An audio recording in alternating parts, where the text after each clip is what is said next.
Bismillahirrahmanirrahim. Assalamualaikum warahmatullahi wabarakatuh.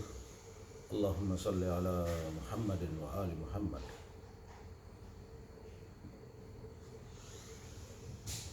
Salam sejahtera sekalian kepada seluruh rakyat Indonesia, kepada seluruh netizen yang berbahagia insyaallah. Tentu rakyat pribumi, pribumi asli atau pribumi berketurunan, entah itu pribumi keturunan Cina, entah pribumi keturunan Arab, entah pribumi keturunan India atau yang lainnya. Mereka bisa dikatakan pribumi asli ketika mereka semua memberikan kecintaan yang tulus kepada rakyat dan kepada tanah air. Inilah makna pribumi yang kita bela, yang kita junjung tinggi. Tetapi ketika mereka hanya bermodalkan pangkat pribumi, kemudian mengkhianati ini bangsa, mengkhianati rakyat, maka dia bukan pribumi tapi pengkhianat pribumi. Itu camkan baik-baik. Jadi mana pribumi jangan dijadikan alat politik identitas yang merusak, koruptor menjadi pribumi, kemudian narkobais, pengedar narkoba merasa pribumi. Ini tidak. Atau orang-orang yang menjual negeri ini, menjual bangsa ini ke agen-agen asing, terus menyatakan dirinya sebagai pribumi. Tentu kita tolak anggapan-anggapan seperti ini. Saudara-saudara sekalian, saya melihat politik identitas yang terjadi akhir-akhir ini sangat luar biasa. Umat Islam khususnya terbelah di dalam narasi-narasi politik identitas yang saling tuding, yang dimainkan oleh catat besar-besar oleh para buzzer zombie. Buzzer zombie ini sebetulnya muncul sejak hadirnya Ahok di pentas politik. Disinilah peran buzzer zombie ini luar biasa membelah anak bangsa. Saling tuding. Mereka meneriakkan kepada orang-orang yang berbeda aliran politik sebagai, kalau itu adalah kelompok Islam, dikatakan sebagai penjual identitas, menjual ayat, menjual mayat. Ini kejahatan sebetulnya. Ini narasi-narasi yang dibangun oleh para buzzer. Dan saya ingin soroti NU, orang-orang NU ini terlibat dalam narasi-narasi para buzzer. Ya, mereka tidak sadar, digiring dan saling mencercah sesama umat Islam. Mereka memberikan stigma kadrun kepada kelompok-kelompok yang tidak seafiliasi di dalam politik, yang berbeda aliran politik. Mereka stempel kadrun, kadal gurun. Kemudian mereka stempel sebagai kelompok yang intoleran, kelompok yang radikal.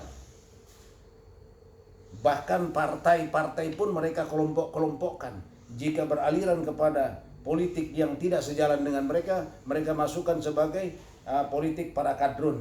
Contohnya Nasdem kemarin kita lihat ketika dia mengusung Bung Anies Baswedan, seorang tokoh yang sangat Pancasilais sejati, sangat Bhinneka Tunggal Ika, mereka langsung memberikan stempel kepada Nasdem sebagai Nasdrun, Nasional Demokrat Kadrun. Ini jahat. Ini mulut sampah. Ini stempel-stempel sampah yang dimainkan oleh para buzzer zombie. Dan orang-orang NU masuk di dalam politik identitas ini. Banyak tokoh-tokoh NU, walaupun ini bukan sebagai tokoh-tokoh sentral, tapi tokoh-tokoh yang cukup berpengaruh atau yang mengambil pengaruh di tengah masyarakat NU, itu memainkan politik identitas. Mereka menyerang Anies dengan politik identitas. Mereka menuding Anies bahwa Anies memainkan politik identitas, padahal mereka yang memainkan politik identitas. Ya, mereka. Saya mungkin kilas balik sedikit sejenak tentang masalah 212. Ya, politik 212 dulu yang digulirkan pasca penistaan yang dilakukan oleh Ahok. Ya, mereka menuding Anies memainkan politik identitas lewat 212, padahal tidak ada politik identitas di sana. Yang ada adalah politik ya umat Islam menunjukkan identitas diri karena tengah dilecehkan. oleh segelintir orang yang berambisi untuk politik, untuk merusak agama mereka. Disinilah umat Islam bangkit. Lewat 212 umat Islam keluar menyatakan diri pembelaan, menyatakan diri tidak terima dengan sikap yang melecehkan agama mereka. Ini bukan politik identitas. Ini adalah politik yang membela diri. Dan di negeri ini, undang-undang negeri ini melindungi segenap, bahkan kaum minoritas boleh menyatakan identitas diri mereka ketika dilecehkan, apalagi mayoritas. Nah, PA 212 yang hadir di Monas atau di berbagai tempat dengan jumlah massa yang banyak itu hadir karena ini. Keluar serentak karena ini. Menunjukkan identitas diri, bukan memainkan politik identitas, tidak, karena mereka tidak melakukan radikalisme, tidak melakukan anarkisme. Mereka hanya menyatakan tentang jati diri mereka. Kemudian diusunglah Anies lewat 212 ini, dan juga diusung oleh Prabowo. Kemudian apa yang terjadi ketika Anies menjabat sebagai gubernur DKI?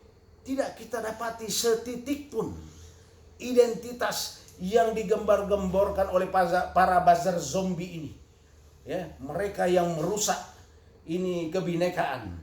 Mereka yang menuding kelompok-kelompok Islam sebagai kelompok-kelompok yang membawa identitas diri, seolah-olah ingin merusak ini NKRI, seolah-olah ingin merusak di Pancasila. Padahal tidak terbukti sama sekali.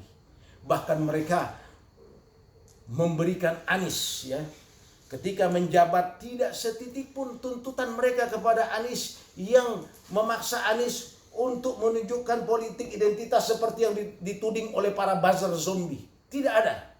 Bahkan Anies didukung oleh kelompok yang dituding sebagai ada kelompok radikal yang mendukung Anies. Tetapi Anies tidak pernah melakukan identitas diri. Menyatakan ketika tiba hari Natal, beliau menyatakan selamat hari Natal untuk kaum Nasrani. Apakah ini politik identitas? Apakah terbukti Anies didukung oleh kelompok radikal yang tidak menerima ucapan selamat hari Natal? Tidak ada terbukti sama sekali. Tidak ada protes untuk Anies. Artinya sebenarnya mereka menerima hidup bersama dengan seluruh elemen masyarakat ini, umat Islam. Hanya saja ketika mereka dipojokkan, selalu didiskreditkan, tampillah mereka dengan identitas mereka, dengan kebesaran agama mereka untuk menyatakan diri penolakan terhadap apa-apa yang mereka lecehkan. Ini. Nah, alamat-alamat yang dituding oleh para buzzer zombie ini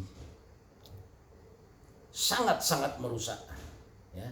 Yang saya begitu concern melihat sekian tahun bahwa perilaku-perilaku mereka yang mereka mendukung kekuasaan, khususnya ini para buzzer yang sudah saya sebut nama mereka, nanti akan saya beberkan lagi satu persatu.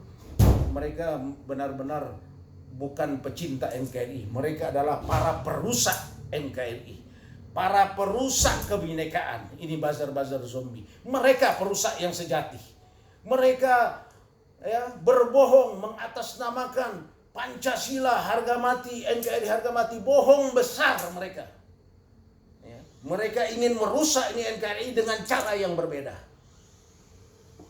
Ini kejahatan.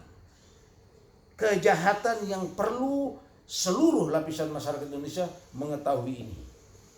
Jangan beri tempat mereka sedikit pun.